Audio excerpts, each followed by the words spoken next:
Muito bem, muito bem. Seja bem-vindo, seja bem-vinda ao nosso curso de Lógica de Programação em Linguagem C. O objetivo desse curso aqui é, de fato, ensinar lógica de programação. É óbvio que, por se tratar da linguagem C, estaremos já também aprendendo uma linguagem de programação. Poderíamos estar falando de outras linguagens, como Visual ou pseudocódigo, que são linguagens que geralmente são utilizadas para lógica de programação. Todavia, aprendendo diretamente em linguagem C, a gente vai ter algumas vantagens que a gente vai ver aqui ao longo dos slides. Antes de mais nada, primeiro eu quero me apresentar aqui. Eu sou o professor Pietro, caso você não me conheça. Eu sou mestre em Ciência da Computação pela Universidade Estadual de Maringá e também formado na graduação enquanto bacharel em Engenharia da Computação pela Estadual de Ponta Grossa, aqui no Paraná. Beleza? Eu tenho experiência com desenvolvimento, já trabalhei enquanto desenvolvedor júnior, enquanto desenvolvedor analista, dava suporte em sistemas de telecomunicação, sistemas de saúde, enfim, voltado mais para o back-end. Nunca fui um programador muito interessado em front-end. Domino lógica de programação desde o primeiro ano da faculdade, quando eu entrei lá em 2007, e desde então trabalho com isso desde sempre. Estou no ensino superior aí desde 2016 e, portanto, eu tenho bastante noção sobre como ensinar programação, especificamente em linguagem C, e também tenho uma noção boa do que o pessoal tem de dúvida, né? Porque geralmente quando você está iniciando na programação, o cara tem muita dúvida, né? A pessoa fica lá batendo a cabeça, sai fumaça do crânio da pessoa, ela não consegue de fato avançar muitas vezes, e o que você vai receber nesse curso aqui é justamente esse nivelamento para que você destrave, para que você realmente progrida. Muito importante dizer que não basta você simplesmente ver os vídeos desse curso. É importante que você pegue as nossas listas de exercícios e resolva e tente ir resolvendo e botando a mão na massa. Você não vai aprender simplesmente lendo, simplesmente vendo o vídeo, ok? Os códigos fonte das aulas, é importante que vocês executem os códigos fonte também, beleza? Não percam essa oportunidade de praticar. É só assim que você vai aprender. Legal? Então o que a gente vê nessa primeira aulinha? A gente dá uma visualizada aí no histórico da linguagem C, como que ela surgiu. A gente não vai ficar perdendo muito tempo nisso, só para você saber de onde veio. A gente fala das características da linguagem C, positivas e negativas, aí depende de quem está interpretando isso. A gente vai mostrar para vocês a IDE, o ambiente de programação, que a gente vai usar aqui, que é o mais famosinho, ou um dos mais famosinhos e mais simples de serem utilizados, justamente porque quem está começando, é bom que comece com algo simples e fácil de ser compreendido. No caso aqui, o Dev C++. Mostraremos ali alguma coisinha sobre a questão das bibliotecas. Especificamente nessa aula a gente vai focar na biblioteca stdio. Não vamos a fundo, só vou mostrar para vocês que isso existe. Ao longo do curso vocês vão vendo, você vai ver que tem várias outras bibliotecas que dá para ser utilizado. E aí a gente vai implementar o nosso primeiro programinha, o Hello World, beleza? Então olha só, a linguagem C, criada aí por Dennis Rich na Bell Labs, desde 1972 essa linguagem é utilizada nos meios informáticos aí para desenvolver programas, legal? E o contexto no qual a linguagem surge foi em uma época aqui onde havia a necessidade de se criar uma linguagem mais simples do que a linguagem Assembly, que era a mais utilizada para se programar de modo geral nos ambientes de programação. Cada processador tinha a sua própria linguagem Assembly e isso se repete até hoje. Então o Dennis Rich e a sua equipe estavam tentando criar uma linguagem que estivesse acima do Assembly e que, entre aspas, unificasse todas as linguagens Assembly, de forma que você escrevesse um único código e pudesse daí traduzir esse código para todos os processadores, ou para a maioria dos processadores da época. Então, assim, é linguagem de alto nível. Você vê por aí que muitos autores dizem que é linguagem de baixo nível, o C e tudo mais, mas não. O C é uma linguagem de alto nível, apesar de dar as possibilidades de se trabalhar a um nível de abstração muito próximo do hardware e da linguagem Assembly. Linguagem de alto nível. Atualmente, aonde se usa linguagem C? Por incrível que pareça, por mais que se fale mal por aí, se fala mal sem muita fundamentação, porque o C ainda é extremamente relevante em sistemas operacionais como Windows, Linux e etc. Sistemas desktop de modo geral, quando você não quer deixar um sistema na web, você geralmente faz um sistema que fica local, standalone na sua máquina local, beleza? Então o que você faz? Programa em C. Por quê? Porque o C é muito comum nessa área. Sistemas embarcados. Então quando você está desenvolvendo um computador de bordo de um carro, quando você está desenvolvendo uma placa embutida em uma, sei lá, em uma televisão smart, ou numa geladeira smart, ou em dispositivos de internet das coisas, o famoso IoT, lá provavelmente você vai trabalhar com C, beleza? Programar Arduino, essas coisas. Telecomunicações e por aí afora. Até sistemas web utilizam C em alguns momentos no seu back-end, se aproveitando de tecnologias, por exemplo, como o WebAssembly. Enfim, garanto a você, a linguagem C ela é relevante ainda hoje. Características, portanto, da linguagem C. Como eu disse, ela surgiu num contexto onde existiam várias tecnologias distintas, várias linguagens de baixo nível distintas, e o C vem para criar essa unificação, essa linguagem de alto nível. Portanto, para que fosse possível programar um único código que servisse para múltiplas plataformas, tanto do ponto de vista de sistemas operacionais distintos, quanto do ponto de vista de arquiteturas de hardware de processadores distintos. Beleza? É uma linguagem focada, ou que apresenta, na verdade, um alto desempenho. Ela, quando foi criada, ela realmente era bastante enxuta e continua se mantendo enxuta até hoje. Quando comparado, por exemplo, a linguagens como o Python, como o Java, que são linguagens que não são compiladas, como é o caso da linguagem C. O Python, o Java, são linguagens interpretadas. E por ter uma camada de software intermediário entre o código-fonte e a execução do programa de fato, linguagens como o Python e o Java, de certo modo, a grosso modo, a gente pode dizer que o desempenho delas tende a ser menor se comparado a um programa em linguagem C que foi desenvolvido com foco em desempenho. Você pode sim ter um programa em linguagem C que tem menos desempenho, por exemplo, do que um programa em linguagem Python. Só que depende, claro, do programador. Aqui, nesse curso, o foco não é ficar analisando desempenho, é fazer com que você aprenda a lógica. Você está começando a programar, beleza? Mas saiba que se for para trabalhar com sistemas de alto desempenho, provavelmente a linguagem C vai ser uma boa escolha. Ela também está muito próxima a recursos de hardware, então você consegue manipular a memória, consegue trabalhar com dispositivos de entrada e saída de uma maneira muito mais específica e mais poderosa do que você poderia com outras linguagens. Ela tem uma sintaxe bastante rebuscada quando comparada a outras linguagens. Esse aqui é um ponto que pode ser visto como negativo e também como um ponto positivo. É negativo porque, do ponto de vista da curva de aprendizagem que a pessoa tem quando está aprendendo a programar em C, a pessoa ela tem que se esforçar um pouco mais para entender a sintaxe. Só que também não é o fim do mundo. Depois que você acostuma, você percebe que também não é tão difícil assim não. Tá? E por outro lado, já que a sintaxe dela é um pouquinho mais rebuscada, se você aprende a linguagem C, que é mais difícil de aprender, quando você tem que migrar para outras linguagens, como é o caso do Python e do Java e do C#, enfim, você já vem mais calejado, você já vem sabendo melhor como lidar com a dificuldade de uma sintaxe da linguagem.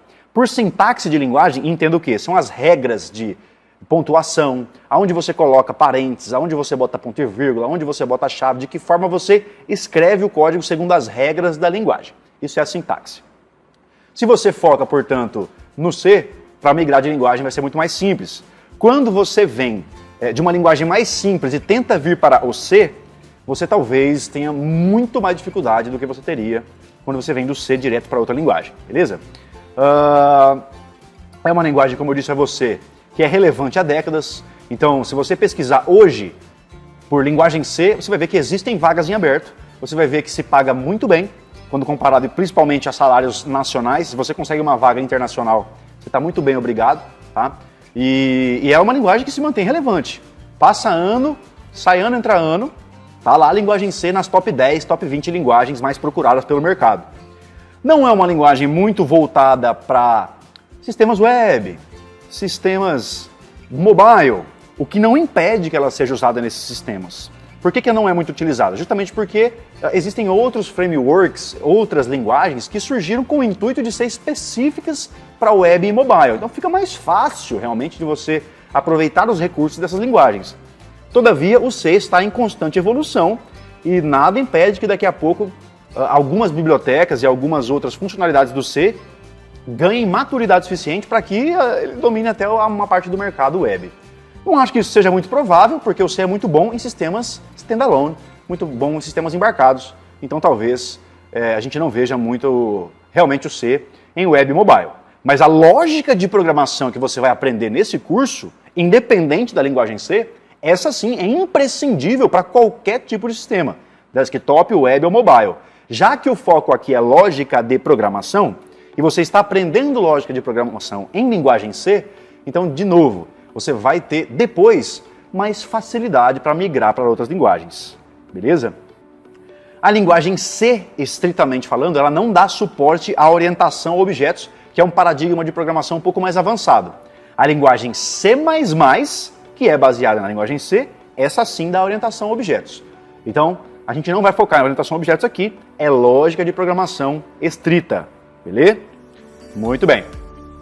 Tá aí nos slides que vocês estão vendo aí. A IDE que a gente vai utilizar é o Dev C++. Você consegue baixar essa IDE ali no link da sourceforge.net. Se você não conseguir acessar esse link, dá uma googladinha que você vai ver lá em algum lugar, em algum canto, você vai conseguir baixar o Dev C++. É uma interface super intuitiva de se utilizar e a gente vai ver ela aqui agora. Vamos lá. Eu já instalei ele aqui na minha máquina, é bem tranquilo de instalar ele, tá? E aqui está o bicho. Aqui está o cara. Então, olha só. O programa em linguagem C, e aqui até falando do Hello World, já falando de bibliotecas que eu prometi para vocês, o programa em C, ele depende basicamente dessas duas coisas. Se você precisa de funcionalidades que já estavam prontas, que alguém já programou para você utilizar, você vai ter que incluir bibliotecas no seu código.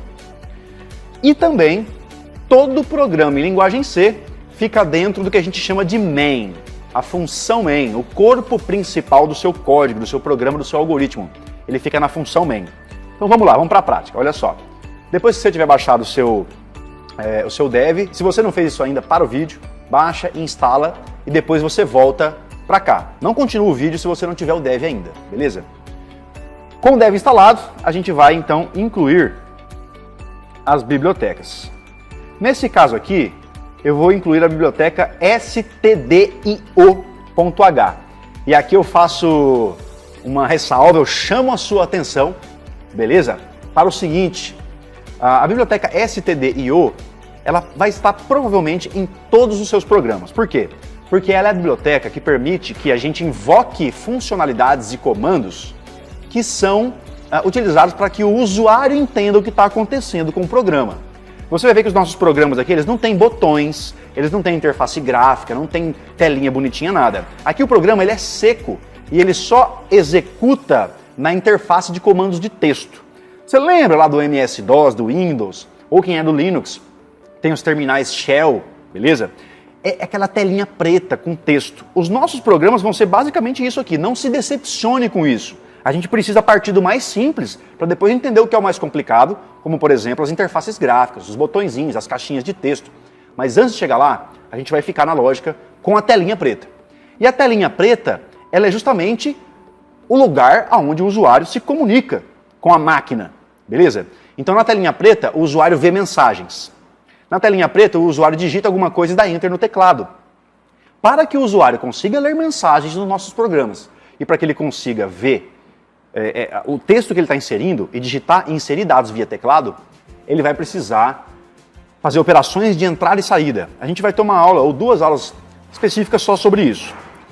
O mais importante aqui é o seguinte, a gente vai usar funções de entrada e saída pré-programadas que são da biblioteca stdio.h. Então, olha só, quando a gente digita essa linha de código aqui, ó, da linha 1, include stdio.h entre esses parênteses angulares aqui.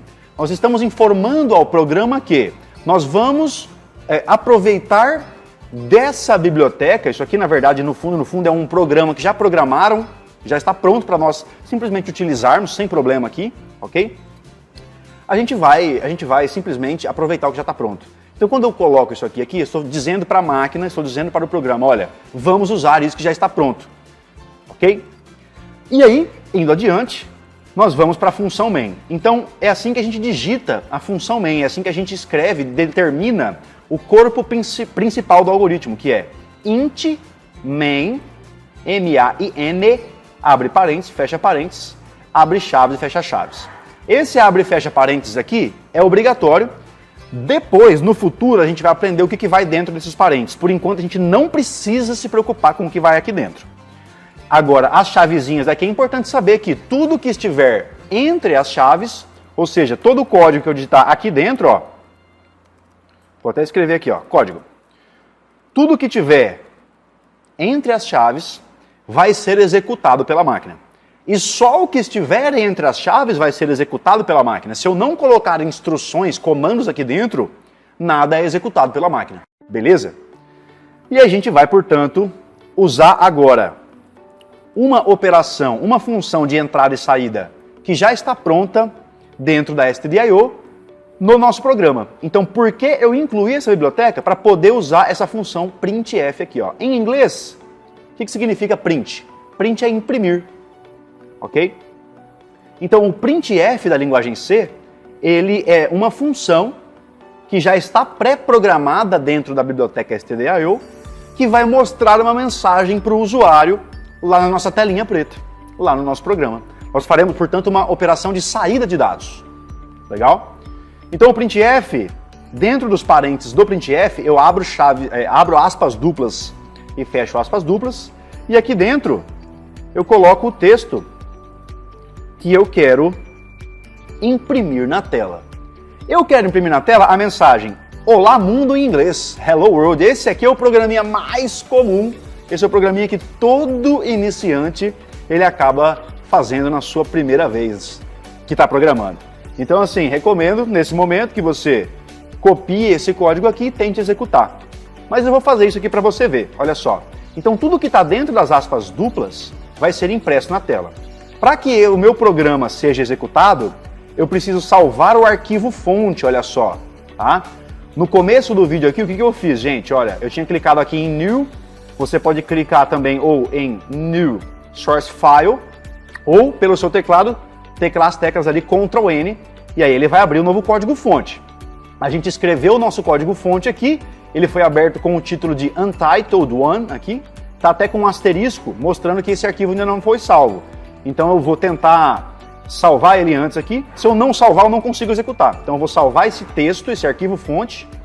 Beleza? Vou salvar ele aqui como Hello World.c. Não vou salvar como CPP. Toma cuidado, porque o CPP, por padrão, ele deixa como CPP aqui o nosso dev. Mas eu não vou salvar como CPP porque eu quero arquivo .c, sem orientação a objetos. Maravilha? Salvei. E aí, olha só, para eu conseguir executar o programa, primeiro eu tenho que compilar o programa. O que é compilar? Compilar é o meu ambiente de programação, junto com o compilador, vai analisar todo o código que eu tenho aqui e vai transformar esse código em um executável. O arquivo que eu tenho aqui é de extensão .c. E esse .c é um arquivo texto normal. É um arquivo texto, como se a gente fosse editar um texto lá no Notepad, por exemplo. Só que, para eu transformar ele em .exe, que é executável, eu preciso passar pelo processo de compilação. E aqui no Dev, eu posso vir aqui ou apertar a tecla F9 do meu teclado, ou vir aqui em Execute, Compile. Ou eu venho aqui no atalho direto aqui na minha barra e dou um Compile, compilar. Ó, ele compilou, mostrou que não existe nenhum erro, nenhum alerta. Ó, ele falou para mim que ele gerou um arquivo output file name nessa pasta toda aqui, e o nome do arquivo é helloworld.exe. Então, nesse momento, eu vou tentar executar esse helloworld.exe. Beleza? Ó, ele fala o tamanho do arquivo que foi gerado. Então, meu programa resultado, ele tem 127 KB de tamanho. E ele foi compilado em 0,36 segundo. Maravilha? Então, ó, depois que eu compilei, eu já posso executar. Aqui pela interface, se eu clicar em Run, ou apertar o F10 do meu teclado, ou vir aqui no menu Execute, Run, nós teremos a execução no programa. Vamos lá? Clicando aqui, olha só, executamos o programa. Então, o que a máquina fez? A máquina passou linha a linha do nosso código aqui e foi transformando e foi executando isso. Então, a biblioteca foi incluída na linha 1. Das linhas 3 à linha 7, a máquina interpretou e viu que ali estava o seu programa. E entre as chaves do nosso main aqui do código, olha só, na linha 5, dentro das chaves, nós temos a invocação desse comando, que é para imprimir na tela a mensagem Hello World. Ok? Então está sendo impresso literalmente essa mensagem que está destacada em azul aqui, ó. Olha lá, olha o nosso programa, ó. Hello World. Ué, Pietro, mas e esse barra invertida N aqui, ó? O barra invertida N é uma espécie de subcomando que eu coloco no meu texto a ser impresso, porque quando a máquina encontra o H, ela imprime o H na tela, não é isso? Ó? Quando ela encontra o E, ela imprime o E na tela também. E assim sucessivamente, nesse caso, até o exclamação. Foi impresso literalmente o que eu coloquei para ser impresso. Quando eu coloquei o barra invertida N, não foi impresso literalmente. O que foi feito? Foi quebrado uma linha, ó. Então pulou de linha. A máquina, quando encontrou o barra N, ela pulou de linha. Legal? Então, tá aí o seu primeiro programa, o Hello World. Olha só, ele mostrou para nós que o programa foi executado e ele se encerrou depois de 0.04, quase 0.5 segundos, ok? 0.05 segundo, foi bem rapidinho, né? Com o return value 0, que significa o quê? Que o programa, do ponto de vista do sistema operacional, o processo que executava esse programa, ele se encerrou e se encerrou com um retorno 0. Ele produziu um código 0. Ele se encerrou com um código dizendo assim, ó, o programa foi finalizado com sucesso, porque o código 0 é o código OK para o Windows, ou para o Linux, ou whatever, para o sistema operacional que está executando esse programa. Se o return value aqui é 0, significa que o nosso programa se encerrou sem erro algum, beleza? Se aparecesse, por outro lado, qualquer número diferente de 0 aqui, significaria que o nosso código tinha algum erro, ou de sintaxe, ou, não, sintaxe não, mas de semântica, e aí provavelmente tinha algum problema de execução. E aí, se eu apertar qualquer tecla do teclado aqui, olha só, vai sumir a minha telinha preta, e aí o nosso programa se encerrou. Se eu quiser executar de novo o programa, eu venho aqui e aperto F10, olha lá, executou de novo, tá? Só para você ter noção de como que é que isso fica. Quando eu compilei, vamos lá, vou achar a pasta aqui, ó. Quando eu compilei o programa, olha só, nós tínhamos aqui esse arquivo helloworld.c. Esse helloworld.c é o texto que nós estamos vendo aqui na interface, no Dev C++. Quando eu apertei o F9 e compilei o programa, olha só, aqui foi gerado helloworld.exe. Então, quando eu venho agora, olha só, apertei F9, gerou o exe, beleza? Quando eu venho e aperto F10, o meu dev, ele vai lá e invoca aquele exe. Olha o que ele mostrou aqui no topo, ó. Ele está executando o helloworld.exe, beleza? E se eu vier, portanto, aqui, ó, e der um duplo clique no helloworld.exe, não dá nem para ver, mas ele executa tão rápido que a gente nem vê. Se eu vier pelo dev, ele executa e para. Ó, ele executou e mesmo o processo tendo sido finalizado, a telinha preta não sumiu. Por quê? Porque o dev segura o programa. Ó, o programa ele executa tão rápido que é menos do que 1/10 de segundo. É 1/100º de segundo. Por isso que quando a gente dá um duplo clique direto pelo Windows aqui, ó, a gente não vê nada. Então, para corrigir isso, para que quando a gente vai executar pelo Windows, a gente consiga ver o que está acontecendo, a gente inclui mais uma funçãozinha no nosso código-fonte, que é o que eu deixei em destaque para você no slide aqui, ó, lembrar do System Pause. Então, quando você quer executar pelo Windows, você coloca um System Pause aqui. Mas esse System Pause não é uma função que já está pronta na stdio. O System Pause está em outra biblioteca, que é essa aqui, ó, stdlib.h. Então eu sou obrigado a incluir mais uma biblioteca, que é stdlib, e aí eu invoco mais esse comando que vai fazer o quê? A máquina vai vir, quando a máquina for executar o programa, ela vai vir, vai incluir as bibliotecas, vai começar a executar a partir do main, vai imprimir a mensagem na tela e vai aguardar para que o usuário pressione alguma tecla para daí o programa continuar. Quando o usuário pressionar mais uma tecla para daí continuar, o programa segue e se encerra, porque não tem mais nenhuma instrução aqui. Para que isso aqui funcione, olha só, para que isso tome efeito, eu preciso recompilar o código. Se eu alterei o código, portanto, eu preciso recompilar.